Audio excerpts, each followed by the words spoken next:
हरे लमहराया जूरी पसरी हाय बबुआ हो। लमहर कुल परिवार है। लमहर बाटे तहरा पापा जी के नैया हो। लमहर कुल खानदान है। हरे लमहराया जूरी पसरी हाय बबुआ हो।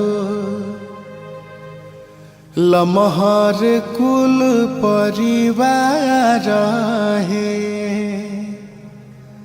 लमहर बाटे तहरा पापा जी के नैया हो। लमहर कुल खानदान है।